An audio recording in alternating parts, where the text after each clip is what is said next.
Tere päevast! Täna kavatsen tsiteerida üle pika ilmutuse raamatut ja seekord tuleb see selle 9. peatükis salmid 18-21. Neist kolmest nuhtlusest sai surma kolmas osa inimeste tule ja suitsube väävli läbi, mille hobuste suust välja käis, sest hobuste võim on nende suus ja nende sabades, sest nende sabad on madude sarnased, neil on pead ja nendega nad teevad kahju. Aga järele jäänud inimesed, keda neist nuhtlustes ei surmatud, ei pöördunud siiski mitte oma käte tegudest. Et nad poleks kummardanud kurja vaime ning kuld, hõbe, vaski, kivi ja puujumalaid, kes ei või näha, kuulda ega kõndida. Nad ei pöördunud oma tapmistest ega oma nõidusest ega oma hoorusest ega oma vargusest. Aamen. Täna tuletame meelde teise maailmasõja lõppu. Kõik need asjad on tegelikult juba toimunud, vähemalt üks kord, kui mitte veel rohkem. Aga siis inimkond on sellest midagi õppinud, vastus on mitte midagi. Ja kõigele lisaks tahavad siin globalistidele kasulikud idioodid Tartusse tuua vangid. Nad toovad siia tegelikult islamistliku kultuuri terroristid. Nad ei tea esiteks nendest mitte midagi, nad ei tea, kuidas neid juhtida. Nad ei saa isegi kohalike lastega hakkama kutsudes, kerge vaimse puudega poisikestele politseisid hoopis. See nende tegelikult arengutase ja rohkem ega vähem. Ja siis tuuakse siia mingisugused vangid siis. 600 tüüpi, kellel on täiesti ükskõik, kes loovad siin kindlasti oma võrgustikud ja kus antud linna julgeolek lihtsalt ära kaob. Kus tuuakse sisuliselt mõrtsukad kohale. Aga see pole veel kaugeltki kõik. Grupp seltsimeeste unistus oleks kindlasti tuumasõda, kas siis Venemaa, Hiina või jumal teab kellega. Kõige naeruväärsem asi, mida me siis kuulsin, et siin kohaliku oblasti seltsimees välisminister arvas, et Hiinale peaks tegema märkuse suhtumises Venemaasse. No kuulge, inimene, kas ta ravile ei taha minna. Siin on meil tegemist, 1,3 miljonilise riigiga, kellel on olematu majandus, kaitsevõimet ei ole, tööstust ei ole, mitte midagi sisuliselt ei ole. Riigi eelarve ulatub ühe korraliku oligarhi varanduseni ja nemad tahavad märkust teha maailma suurile juhtivale riigile, kus on 1,3 miljardit ja rohkem kodanikku, mille armee ja tehnoloogia mõõtudes isegi kohalik ugrimats ei kujuta isegi ette, millega seal tegeletakse ja mis tasemel ollakse. Kõigele lisaks ei ole kindlasti Hiina huvitatud sellest, et keegi väga Venemaad torgiks, sest erinevalt Hiinas on seal ikkagi Euroopast on seal ikkagi ajudega tüübid võimul, kes saavad aru, et globalistidele kasulik idioote ei maksa eriti hellitada. Mis siis tulevik ootamas on? Seltsimeeste märg unistus, mõtleks otse välja, on tuumasõda, sest teistpidi seda olukorda mingi nende terroristlik psühhopaatliku loogika järgi mitte kuidagi ei saa lahendada. Ja teine nende unistus on, ütleme otse välja, globalistlik Tartu, kus siis kohalikud väriseksid ja kus siis islami terroristid siis terroriseeriksid. Ja kui siis kohalikke pannaks kinni põhimõtteliselt selle eest, et nad julgevad kutsuda politseid või vastu hakata ja kui nad siis Eesti lipu lehvitavad, siis vangi panna. Selline tulevik nüüd ootab. Kõigepealt hävitatakse meeste ja laste otsustusvõime, globalistlik, terroristliku, ma ei saa seda isegi haridussüsteemiks enam nimetada, ma ei tea, mis asi see on. Lihtsalt ei tea, mis asi see enam on. Seal pole ühtegi viisakat nimetust antakse, õudus. Ja siis, kui see on ära tehtud, siis võtame järgmiseks, kutsume siile sõja, teeme platsi puhtaks, teeme siis nii-öelda üle maailma restardi ja viime inimeste elu kvaliteeti sellisesse seisundisse, kus nad siis supitadriku eest on nõus oma venna kas või maha müüma. Vot see on nende tegelik unistus. Ei rohkem ega vähem. Tõenäoliselt on mingi grupp psühhopaate kuskil otsustanud jällegi rikastada ja uniku inimesi lihtsalt kasti lüüa. Väga labaselt ja otse välja öelda. Siis veel nii mõndagi numbritest. Numbritest on see näiteks, et Venemaa pealinnas Moskvas elab 21,5 miljonit inimest. Selle linna aasta eelarve on umbes $400 miljardit, see on ainult üks linn. See on ainult üks linn. Siis seal Peterburi, mille orienteeruv aasta eelarve on kuskil 150-200 miljardi kanti. Siis on veel hunnik linnasid, me räägime triljonitest. Kolmas fakt, millest ugrilased ei taha kuidagi aru saada, on Leo Kununase välja toodud fakt, et üks Ukraina sõjapäev ainuüksi laskemoon maksab 1 miljard eurot. Ugrilased kujutavad ette, et teil on üldse mingisugune mõju. 2 nädalaga oleks teie riigikassa tühi, kui te peaksite Venemaaga sõdima.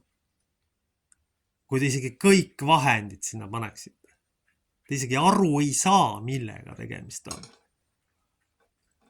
Euroopa on elujõust tühjaks voolanud. Kui me vaatame maailma kaarti ja kui me vaatame mõningate seltsimeeste liitlasi, siis ilmselge praegu protsess on ilmselge sutsiid, mida te tahate läbi viia, ja rohkem ega vähe.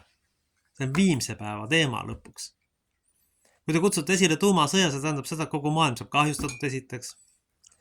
Me kukume kõik kollektiivselt mingid idiootide pärast tagasi kiviaega. See on ilmselt nende taotlus ja grupp seltsimehi põgeneb kuskile kivi alla, kus nad siis 11 lõpuks maha löövad ja tülli lähevad. Vot selline on ettekujutus. Ja selline on lõpuks need asjad, mida me siin näeme. Teine üks huvitav asi, kallid seltsimehed. Siin säästuvabariigis võib-olla sünnib aastas 8500 last. Enamik neist on slaavlased. Nendel on teine kultuur, keel ja kontekst. Ja siis kohalikud ugrilased on ju, kes niikuinii lastega hakkama ei saa, kes oma lähedaste lastega isegi tegelevad lihtsalt puhtalt sotsiaalse terrorismiga. Imestades, miks üks või teine asi nendega juhtub. Mingite rolli nihkega, mitmega lahutusega tädid üritavad lastega tegelikult. Kuulge, te ei saanud oma peregagi hakkama, te peaksite käed kaugelt teemal hoidma. Üle maailma, üle riigi lasted sellised, kes suudan peredki koos hoida. On häbematu, see on mõnitamine täielik. Ja ilmselt selliste tüüpide järeltulijad on kuskil võimule saanud ja arvavad, et võivad maailma õhku lasta, nagu mingisugused alaarenenud tegelased, kui mitte midagi neile ei meeldi. See ongi nende tase. Kui ideoloogia ei sobi, teeme viimse päeva lahingu, hävitame laste noorte psüühika või kui võimule saame, siis kui midagi ei meeldi, siis laseme lihtsalt maailma õhku nagu mingisugune hullumajast välja pääsenud tüüp. See on teie arengutase. Euroopal pole tegelikult mitte mingisugust lootust, kui näiteks seltsimehed Hiinas peaks avastama, et neil on kasulikum toetada Venemaad kui Euroopat. Kui nad peaks selle avastama.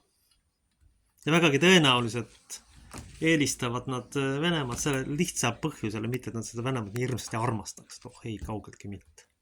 Lihtsalt selle labasel põhjusel, et mõningatel tüüpidel on seal maavarasid, maalasid, tühja ruumi, kus nad saavad oma tööstus arendada, kus nad saavad oma elanikke transportida, lihtsalt labasest poliitilisest huvist eelistatakse asju. Mingisugused jutud umbes mingitest liitlastest on lasteaiale. Tegelikult on poliitikas huvid. Nagu mul keskkoolis härra Osolints 90. alguses juba ütles, et seda arvata, et siia NATO tuleb appi kellegile, et ärge seda uskuge. Aga kõige tähtsam on see poliitikas on huvid. Kui me oleksime teinud ennast Läänele või Venemaale piisavalt majanduslikult kasulikuks ja loonud siia korraliku riigi ja korraliku süsteemi käibega 100-150 miljardit, siis loomulikult võib-olla isegi kaalutaks meile appi tulla, aga kuna see on üks paljas varastatud tühi plats lihtsalt, kus ugrilased on kõik tasku lükanud või jalga lasknud, siis ma väga sellesse ei usu. Poliitikas on lihtsalt huvid.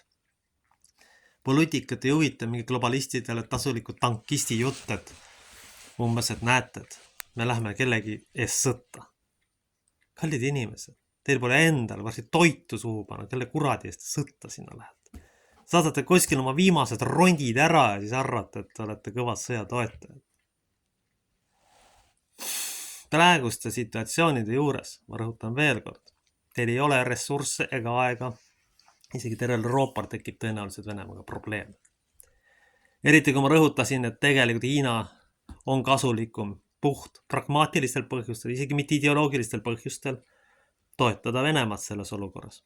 Lihtsalt pragmaatilistel põhjustel, kuna kasum sellest toetamisest on suurem. Paistub, et kohalikud peavoolupoliitikud ei tea mitte midagi poliitikast, nad ei tea mitte midagi poliitiliste huvidest, lihtsalt ma ei tea, mille eest ja mismoodi nad oma haridused saanud on, kui nad puudub igasugune mõtlemisvõime üldse. või midagi, mille eest te olete saanud selle. Ärge siis ronige sinna, tegelege mingi muu erialaga. Ei, võim on tähtsam.